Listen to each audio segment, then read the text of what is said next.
Se a gente pudesse ter um índice, eu não sei se existe, as igrejas mais bíblicas, as igrejas que trabalham mais o ensino, o estudo, certamente são aquelas cujas questões dessa natureza estão despencando no ranking, estão caindo, porque a pessoa está sendo liberta pelo conhecimento.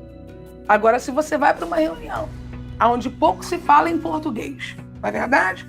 Porque quem está ali acredita que só falar em línguas que revela espiritualidade. Eu sou assembleiana, sou pentecostal e estou orando em línguas estranhas há mais de 30 anos, porque Jesus me batizou no Espírito Santo quando eu tinha 12 anos de idade. Como eu posso dizer, direta, né? Um estrupador viverá, um pedófilo viverá, depois de uma denúncia. Se perder a família, não foi porque você denunciou, foi porque ele errou. Se tiver que viver os últimos anos de vida num cárcere, também não é porque você denunciou, é porque ele se constituiu criminoso. Por fim, eu quero dizer que existem vítimas que carregam culpa e peso de coisas assim, muito dolorosas que a gente não gostaria jamais que terminasse assim, mas que infelizmente em alguns casos terminaram. E eu posso até complementar, eu ouvi outras pessoas famosas e que são completamente de um círculo diferente do meio cristão, como a Linda Quebrada, a Cláudia Leite, o Fred Nicásio, enfim, vários famosos compartilharam a sua mensagem, o que é muito bom. E aí eu posso até perguntar para a senhora sobre essa questão das redes sociais, se as suas redes cresceram, se a pastora percebeu esse aumento, porque enquanto cristã isso é muito importante, porque é mais um meio, mais um veículo para falar da mensagem de Deus, né, pastora?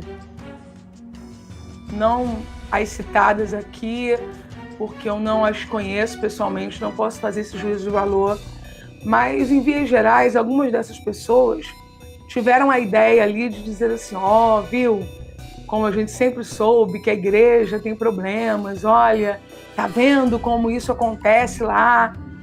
E isso me causa zero incômodo, porque nós, enquanto igreja, não temos a menor condição de bancar a ideia de perfeição humana. Mas como comunidade viva e atuante, nós enfrentamos de forma responsável os nossos dilemas, e esse grupo majoritário que existe na igreja, de pessoas fiéis, pessoas do bem, bons cidadãos, nós até fazemos questão de que pautas como essa sejam levantadas em público para dizer, nós estamos fazendo alguma coisa para que o restante do nosso grupo, que possa ainda ter qualquer comportamento que flerte com conivência, possa ser devidamente confrontado e, se for o caso, criminalizado. Então, isso para mim soou com tranquilidade. Falando agora do restante, entre influenciadores e celebridade de um modo geral, eu vi que a intenção foi a melhor. Foi, de fato, usar ali a potência das frases que eu coloquei, da maneira que eu coloquei, até para despertar outras pessoas que não são evangélicas, que não são católicas, mas que também podem estar em ambientes de abuso. É quase que histórico, não é? Há casos de abuso dentro de religiões por uma questão óbvia. O líder em si, ele precisa ser um indivíduo carismático. Então ele tem esse poder de influência, ele tem esse poder também de acesso. Se ele usar isso de forma boa, vai ser incrível. Mas se ele usar isso de forma nociva, vai ser horrível. E isso está aí na história de diversas religiões. Agora, ver a mensagem do Evangelho acelerando, porque é muito bacana perceber que quem foi para assistir um corte ou por causa do corte acabou ouvindo uma mensagem inteira. E para os desavisados dentro de nós, aí eu falo com mais liberdade isso no pleno do que falaria, né, em outro lugar, porque aqui eu sei que a maior parte dos seguidores, né, somos nós, é do nosso grupo, os desavisados que acharam que eu fiz uma denúncia, que eu fiz um palanque, uma pauta social, unicamente estão totalmente equivocados. No final da mensagem, eu culmino apresentando Cristo como a solução para as demandas mais profundas da sociedade. Foi uma pregação cristocêntrica e missional, agora com um cunho de denúncia profética, que é importante que a igreja faça, não só para fora, mas faça também pelo lado de dentro, que foi o que a gente fez ali. Com a ajuda do Espírito Santo, com a orientação do Espírito Santo, debaixo do sangue de Jesus, não é nada nosso, né? Nada nosso. É tudo dele. Eu não estou esperando há 13 anos para falar de violência contra a mulher e pedofilia, não. Isso eu já falei em vários lugares, em vários momentos. Você vai encontrar uma mensagem específica no meu canal do YouTube, A Culpa Não Foi Minha, onde eu falo sobre Tamar. Eu tenho DVDs antigos, por exemplo, com o título de Só para Meninas, onde eu falo de algumas questões como essa. Respondo nas caixinhas de pergunta quase semanalmente, né? Busque um lugar seguro, denuncie, quem agride pode matar. Então, eu não esperei 13 anos para abordar isso. Eu esperei 13 anos para pregar esse capítulo. E aí, quando eu estou decidida, por orientação divina, a pregar nesse capítulo e começo a fazer as minhas anotações, eu chego naquele ponto da mensagem. E aí eu coloco, né? Dizer isso, trabalhar aquilo, como normal no esboço. E de repente me vem assim, eu acho que é ideal que eu leve algum dado estatístico. Anoto. Daqui a pouco vem ao meu coração. Anote os números. Né? Uma esquerdista que quis desvalorizar o impacto da mensagem, publicou em suas redes que o meu discurso era tão frágil que eu não sabia os números de cabeça. Talvez ela nunca tenha tido a oportunidade de falar por mais de 1 hora a um grupo, né, ávido, num ambiente extremamente lotado, não é? Ávido por ouvir, por aprender, num ambiente totalmente lotado, não é? Tendo dificuldades como eu tenho relacionadas à atenção, que quem me acompanha sabe, né? Que eu tenho uma dificuldade enorme com foco e atenção. E é óbvio que eu levei escrito para não correr o risco de perder a oportunidade de fazer o que deveria ser feito. Para você ter uma ideia, eu estou com o esboço aberto aqui, diante de mim, falando isso agora pela primeira vez, né? Com pleno.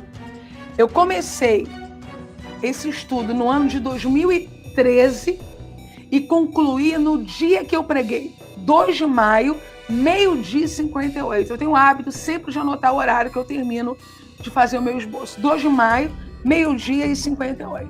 Então, quando eu cheguei ali, eu cheguei com uma mensagem pronta, um esboço pronto, que Deus me confiou, sobre um tema importante que tinha um tópico específico que falava de denúncia, de culpa, quando é a hora que ele coloca, né, a menina para fora e se defende. Só que depois disso, Maiara, eu ainda tinha alguns tópicos do meu estudo. Porque eu pensei que essa parte seria um tópico e pronto. Mas quando eu comecei a falar, eu fui tão revestida de poder espiritual que, fazendo a leitura como alguém que prega há mais de 30 anos, eu percebi, essa mensagem acabou aqui. Deus já falou o que ele realmente queria falar. Aí eu caminho para a conclusão, sem abordar, por exemplo, a hora que ele pede para ela levantar as mãos dela na soleira da porta, que eram coisas que eu ia comentar. Sem comentar, por exemplo, quando ele solicita, né, quando Israel solicita que algumas tribos se unam, e quando pede para ser entregue só os culpados, eles não querem entregar, tudo isso estava ali. Só que, como uma pregadora experiente, eu percebi, Deus já alcançou seu objetivo. O resto do meu estudo vai ficar para um outro momento, porque não é para agora. O que eu vim entregar, eu já entreguei. E aí, culmina da forma que culminou. Sendo um pouco mais, como eu posso dizer, direta, né? Um estrupador viverá, um pedófilo viverá, depois de uma denúncia. Se perder a família, não foi porque você denunciou, foi porque ele errou. Se tiver que viver os últimos anos de vida num cárcere, também não é porque você denunciou, é porque ele se constituiu criminoso. Por fim, eu quero dizer que existem vítimas que carregam culpa e peso de coisas assim muito dolorosas que a gente não gostaria jamais que terminasse assim, mas que infelizmente em alguns casos terminaram. Homens que não sustentaram, mulheres que não sustentaram a denúncia de ter, por exemplo, seu computador apreendido, participar de esquemas de pornografia infantil e acabar por tirar a própria vida. Sabe o que alguns fazem com a vítima? Viu o que você fez? Não, você não fez. Ele fez consigo e ele fez com os outros. Então, quando a gente diz assim, pare de orar por ele, ore por você, não é para que você nunca mais ore por essa pessoa, não. É assim, você já orou bastante, não é? Então agora, ore para que você tenha coragem, para que as amarras do medo não te prendam, porque denunciar não é uma coisa fácil, simplista. Estou me acusando, pouquíssimas pessoas, eu quero dizer claro isso, tá? A repercussão foi muito favorável, de ser muito simplista em dizer denuncie, como se eu quisesse colocar um novo fardo sobre a vítima. Você tem que denunciar. Não é nada disso. Seja razoável, seja inteligente. Quando você tem 1 hora e pouquinha, tá? Na verdade eu recebi 1 hora para pregar. Eu que extravasei o tempo, estourei o tempo. Quando você tem 1 hora para pregar, você não tem como dar um manual de sobrevivência após denúncia. Eu estou ali dando direcionamentos rápidos para, no mínimo, tentar salvar pessoas, sabendo que depois a igreja, a comunidade, e aí eu vou além, Maiara, tá bom? O centro espírita, a paróquia, né, que a pessoa frequenta, o clube, sabe? A ONG vai continuar trazendo manuais de sobrevivência para quem vive uma pós-denúncia. Querer atribuir tudo isso a uma mensagem de 1 hora é injusto. E, em alguns casos específicos, denota profunda inveja pelo que deixou de fazer. Se a gente pudesse ter um índice, eu não sei se existe, as igrejas mais bíblicas, as igrejas que trabalham mais o ensino, o estudo, certamente são aquelas cujas questões dessa natureza estão despencando no ranking, estão caindo, porque a pessoa está sendo liberta pelo conhecimento. Agora, se você vai para uma reunião onde pouco se fala em português, não é verdade?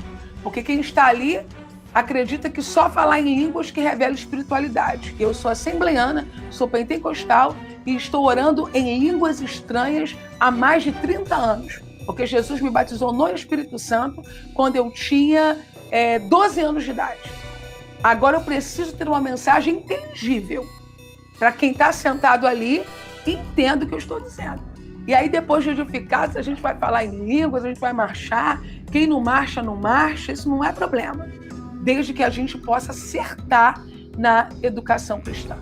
Então, vamos investir nisso. Vamos investir em educação cristã. Sabe o que acontece, Maiara? Esse índice que a gente tem de mulheres cristãs que passaram já por violência, isso também se dá por uma questão social, né? Porque a igreja chega em lugares de periferia, a igreja chega em lugares onde há analfabetismo, né, também funcional, a igreja chega em lugares onde as mulheres vêm de históricos, né, de um círculo de baixa renda, de dependência, de semi-escravidão, em alguns setores. A igreja entra e Jesus salva essa mulher.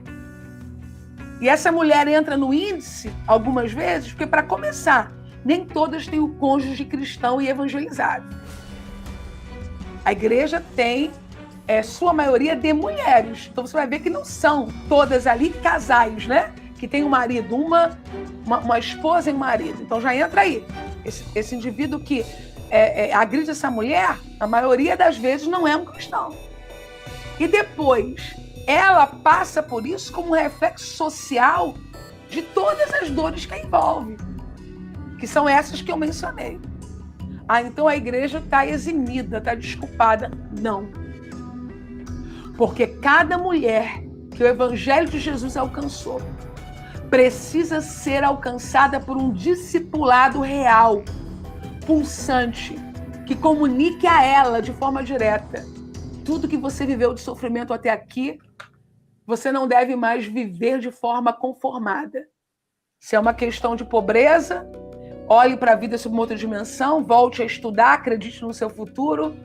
Se era uma questão de desvalor, se olhe generosamente de novo no espelho, se acolha. Se é uma questão de violência e de crimes, levante e denuncie, porque você é uma filha de Deus. Imagine esse impacto. Aí os índices vão ter que cair e vão ter que mostrar que a igreja que chegou aonde o Estado muitas vezes não chega e nem quer chegar, conseguiu transformar uma realidade de forma completa. Não só uma realidade espiritual, né? Mas essa maravilhosa tricotomia, espírito, alma e corpo.